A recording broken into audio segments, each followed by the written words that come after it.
Hi, this is Steven, a classic typewriter, giving you a demo of this 1950s Olympia sm3.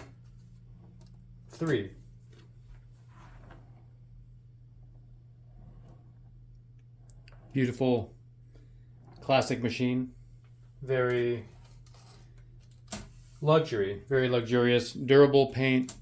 That's a nice feature. They're often in very great condition. They were something of a luxury machine at the time, a little bit higher priced than some of their contemporaries. So I'll walk you through some of the features here. Carriage return lever. Make sure this is all the way clipped down or this will kind of scrape across the top. You'll notice where the ribbons are held, this opens up.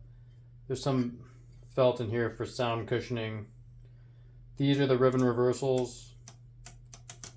In order to take the ribbon out, this little lever here, you flip that over and it'll remove this tongue, and then you can pull this out. Pretty easy ribbon to load. It hooks out.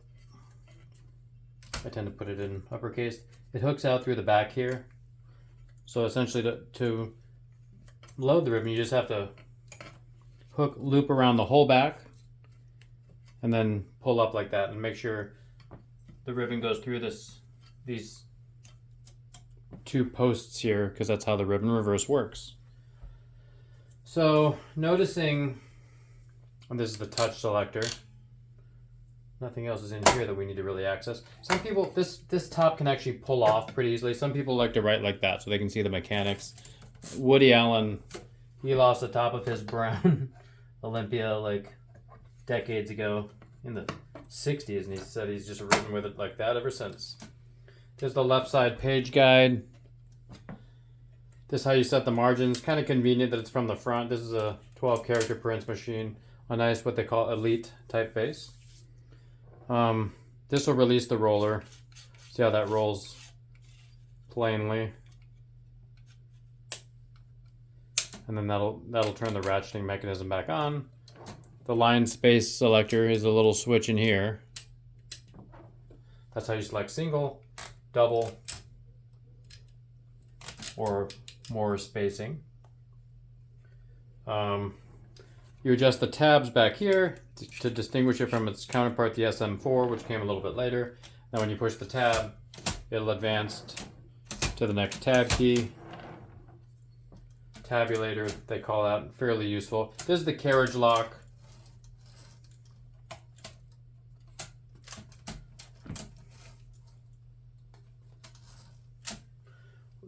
You'll flip this up and it has two prongs that'll lock the carriage in place. Something happened to it just now because it was working a minute ago. Oh, because the shift was still on, so it won't work with the shift still on. So it's fairly weak though. You know, when this gets bent, your machine doesn't work. So I don't use that very frequently. To release the ratcheting, there's a button on the end of here, and that'll let you turn without that ratchet. That ratchet moves line by line, so if you need to go back and correct something, you're always in line with one of your lines of type, unless you've kind of manually gone rogue and removed it. This is the paper selector. Kind of a nice feature. You can see it'll lift up like that. Be careful it doesn't bend or break off. It's activated automatically by a button there, which is nice. This releases the rollers. This is the carriage release. It's actually a button on these, kind of like the Groma Colibri I just showed you.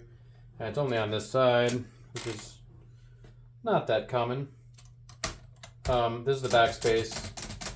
Confusingly, it's an arrow going forward. Confusingly to our computer minds. And I think that's about it. Let's do a little type demo, shall we? I can't type with this spinner on there, so I'm taking that out. You can get pretty fast with these. I have not typed on this one per se. This is one of my favorite colors of these. It's also one of the rarer colors of these. I like the black and the burgundy. Both quite rare in the US with the QWERTY keyboard. Oh, I forgot to mention one thing. When you get to the other margin, this MR is the margin release. That'll let you type beyond that if you need to add a few characters. You heard the nice end of line bell.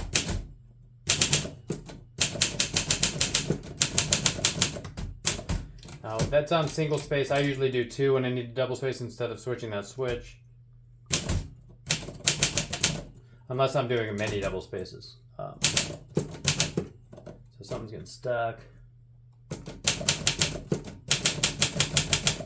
More likely because it hasn't been used in decades rather than...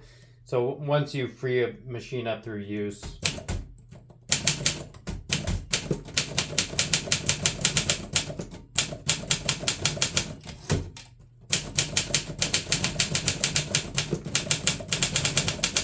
these rarely skip, which I like.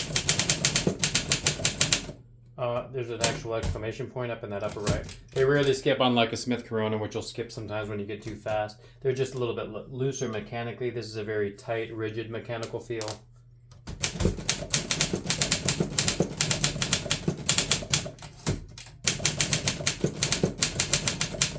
Now I'm going to turn to the red here. This is the red color selector,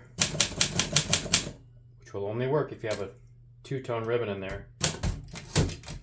So I'm just typing the note that I typed to clients. And you're joining me for the ride.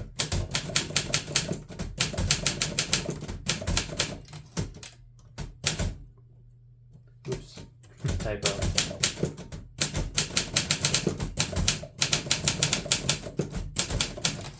Yeah, I love the little asterisk on these. That's one of my favorites. Oops. That only skipped because I slipped and hit the space bar. No, one, you use a lowercase l. I'm typing 2016. The dash is just that number next to the key there. So this elite typeface, they call it, it's very beautiful. I love that typeface. And for one, the reason I love it is because it's just what I'm familiar with. So I'm gonna lock this. There we go. There's two slots in the back here. You see those on either side, those square holes. Those are just to latch it into the back of the case. You latch it in the case, then you let it fall forward, and it'll clip the case up here. If it's not latched in the case, it might get destroyed when you ship it, so be careful, or when you receive it. So again, that's a 50s Olympia sm3. This is Steven, a classic typewriter. I hope you enjoyed that tutorial. I hope you enjoy the machine. Right on, my friend.